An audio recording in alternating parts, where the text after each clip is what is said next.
第13章カリブール星で双子の魂を知る。じゃあ2人とも聞いて。これから君たちが想像もつかない驚くようなところへこの宇宙船が位置する間、僕はクラトが用筆紙に書いたものを君たちの言葉に訳さなければならない。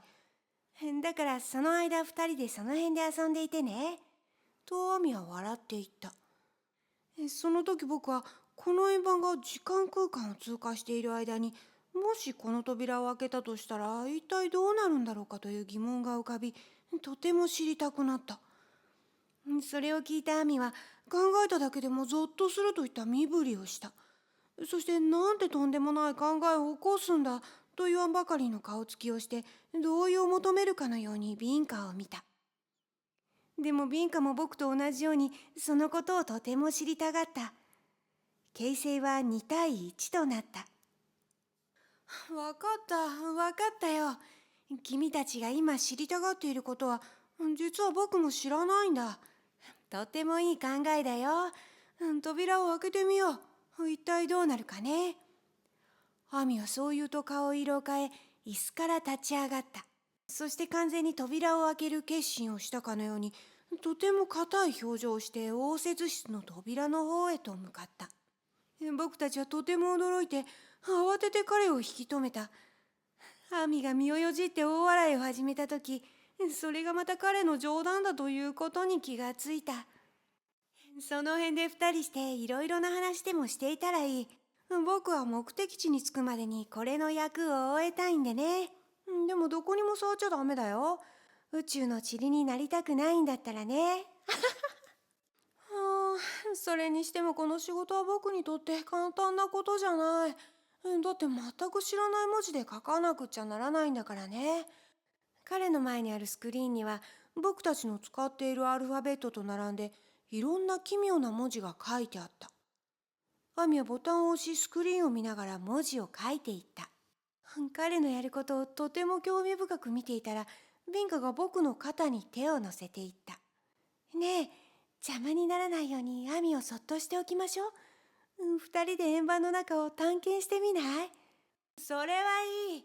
後ろからスパイされるのはなんとなく気分のいいものじゃないからね。とアミが冗談めかしていった。僕はその時までこの円盤の細かいところまで注意して見たことはなかった。そこでビンカと二人で一回りしてみることにした。その時の記憶をもとにして描いた簡単な図を載せておくことにする。操縦室の後ろに別の空間があったので、二人でまずそこに行った。窓の外はキラキラした白い霧が見えるだけだった。窓の外に一体何があるのか知りたい。僕はなんだか夢見るような感じでつぶやいた。今彼女をこうしてつぶさに見ていると、別世界の女の子と話しているということがどうしても信じられない気持ちだった。彼女は僕の横に来ていった。ねえペドリト、私を初めて見たときどう感じた？どうって？本当のこと？ええ。僕は嘘をつくのがあまり得意ではないので、正直に感じた通りのことを言った。あまりいい印象じゃなかった。で、君はどう感じたの？僕のこと。私も同じ、最初は。でもすぐに気持ちが変わってきて、今はもう全然違うの。どう感じるの今、ビンカ。私がいつも夢見ていた人は、この人なんだって。僕も全く同じことを感じていた。でも彼女の言ったように、簡単に、しかもぴったりと自分の気持ちを表現できなかった。僕も全く同じだよ。とても深い思いがどんどん大きくなるような。彼女の紫色の瞳はまるで光を放っているかのように輝いて見えた。美しすぎるくらいだった。ただお互いに見つめ合っただけなのに、僕たちはトランス状態に陥って全く別の次元にいるように感じられた。禁じられたロマンスには要注意とアミが操縦席の方から言った。でも僕たちは彼の言葉を無視してそのまま見つめ合っていた。ビンカ、いつまでも君とこうして一緒にいたい。僕は彼女の手を取っていった。アミがまた遠くから干渉してきた。二人とも、それぞれに本当のパートナーがいるってことを忘れないようにね。そのことに忠実であるべきだよ。そう言われると考え込まざるを得なかった。しばらくして彼女がこう言った。本当に私たちのこと禁じられているって感じる？全然。でももしそうだとしても構わないよ。第一、一体どうやって感じているものを感じないようにできるって言うんだい？意志の問題とは違うんだよ。未来の出会いのこと、未来のパートナーのことを忘れないようにね。再びアミの声が二人の間に割って入ってきた。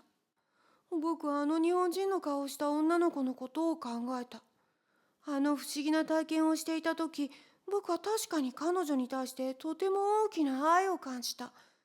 でも今はピンカがこうして僕の目の前に現実として存在している。あの子はもうただの思い出に過ぎない。ピンカの方を永遠に選ぶと確信を持ってはっきりと言った。私もペドリート。アミは操縦席から僕たちを見て笑った。熱しやすい乗客の二人さ。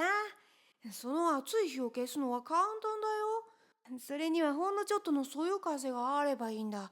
ガラボロや子羊の肉の剣のようにね。アミは僕たちの腫れ物に触れた。お互いに厳しく非難し合ったことを苦々しく思い出した。僕たちは手を握り合ったままでいた。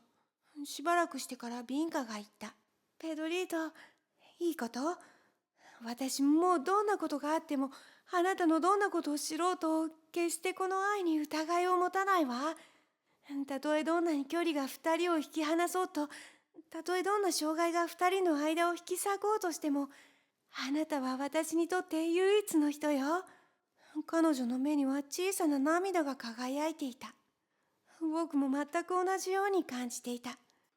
だからその時の僕の言葉は、僕の心の奥底から湧き出た正直な気持ちだった。ピンカ、僕は君と知り合う前にはいつも自分は一人だって感じていた。でももうたとえ一緒にいられなくなったって、君はいつも僕の心の中にいる。僕たちはこれからずっと永遠に一緒だってことが分かった。君といれば僕はもう寂しくない。よく説明できないけど、君はもう僕の中にいて、これからもずっと居続けるんだ。僕たちは抱き合った。あれは今までの僕の人生の中で一番美しい瞬間だった。あの時から僕たち二人はたった一つの存在のように感じ合えるようになった。いつの間にか時が過ぎていた。アミはいつもの上機嫌な様子で言った。罪作りな愛はもうたくさんだ。二人ともこっちにおいで。コピーができたからね。それにもうすぐカリブールに着くよ。窓を通して目を凝らすと、暗くて青い天空を背景にくっきりとコントラストをなした星々が見えた。操縦室の方へ向かって走った。前方のガラスを透かして強烈な光景が目に飛び込んできた。二つの巨大な太陽が見えた。その大きい方は青っぽく、そして小さい方は白っぽかった。あれがシリオだよ。シリオ？どっちが？と僕は戸惑って聞いた。両方ともだよ。地球からだとこの二つの太陽は一つのように見える。地球からはずっと距離があるし、二つともすごく近くに並んでいるからね。僕はシリオって惑星かと思っていたよ。いや、はっきりとは説明しなかったからね。あの輝いている点見える？アミはブドウ粒ぐらいの大きさに見える青い球体を指さした。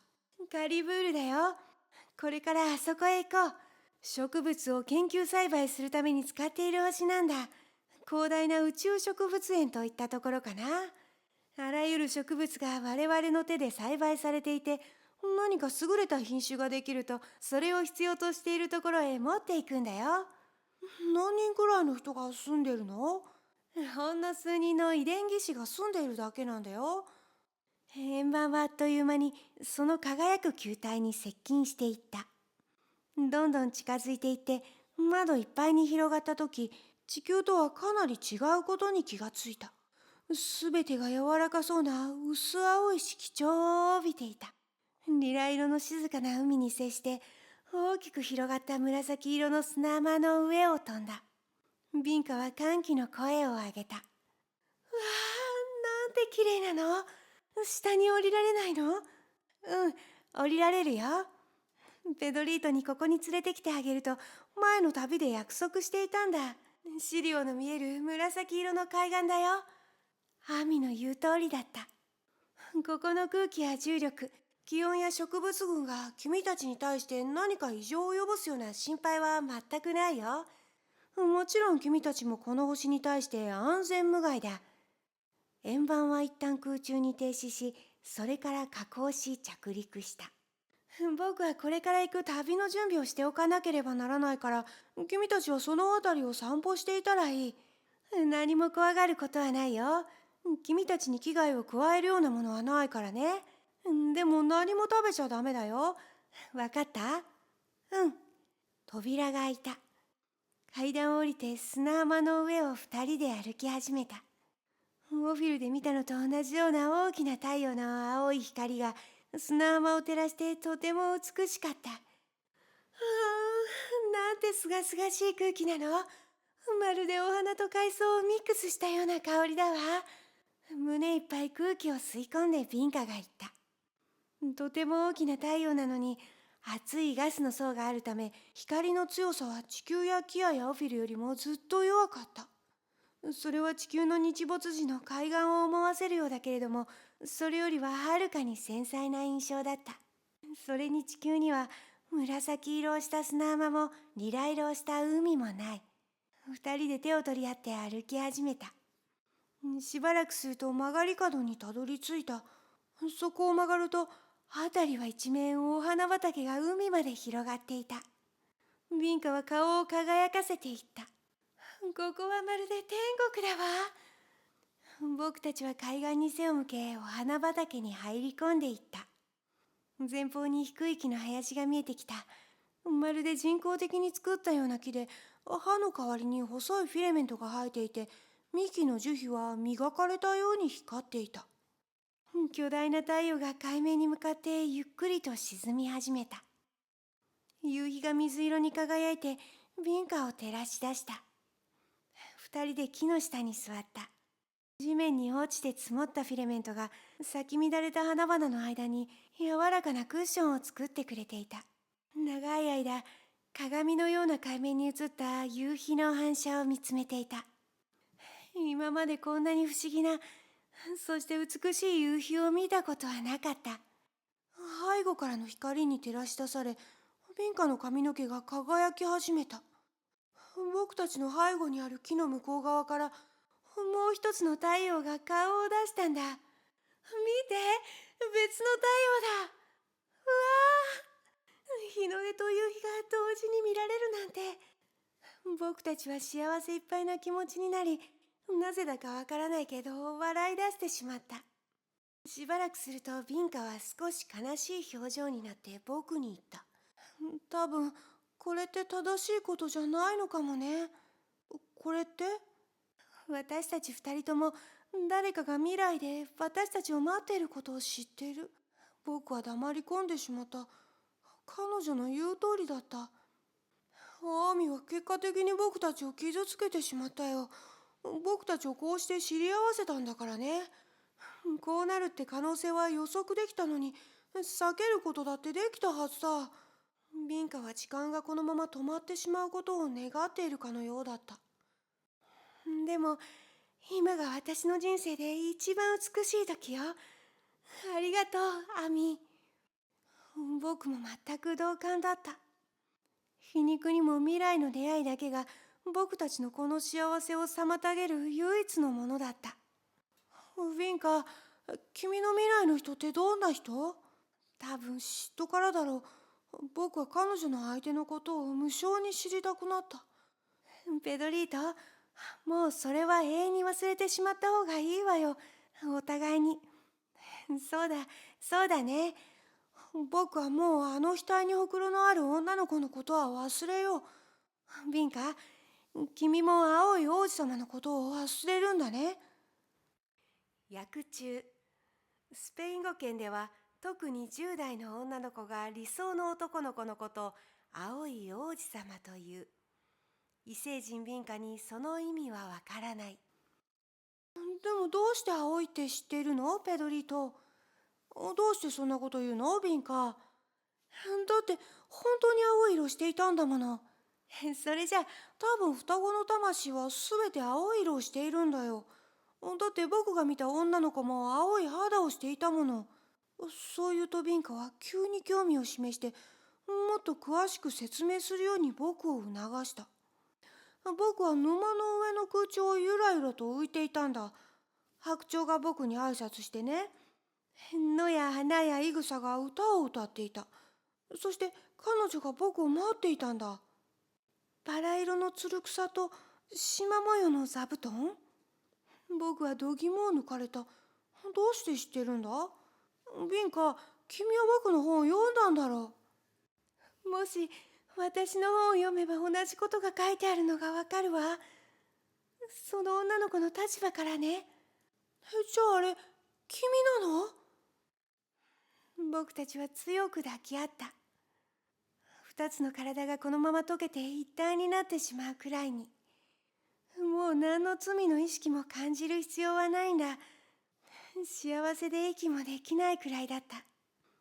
あの未来の出会いの時に感じたのととてもよく似た気持ちだった。もうそのくらいでいいだろう、ロマンスは。ハーミの声がした。鼻の間から笑顔で僕たちの方を見ていた。ハーミの嘘つき。ビンカは怒ったふりをしていった。ハーミは僕たちの双子の魂はそれぞれが今住んでいる星にいると言って僕たちの中のことを禁じたんだ。ただ君たち自身で発見してほしかっただけなんだよ。だってその方が良かったろ。でも嘘をついたわ。例えばもし君のパートナーを紹介するよなんて言って紹介したとしたら、何か避けられない関係みたいに感じたろうし、それに驚きも感動もないよ。この方がずっと自然でいい。わざと障害物を置いて果たして乗り越えられるかどうか試してみたんだよ。でも二人とも上手にやってのけたよ。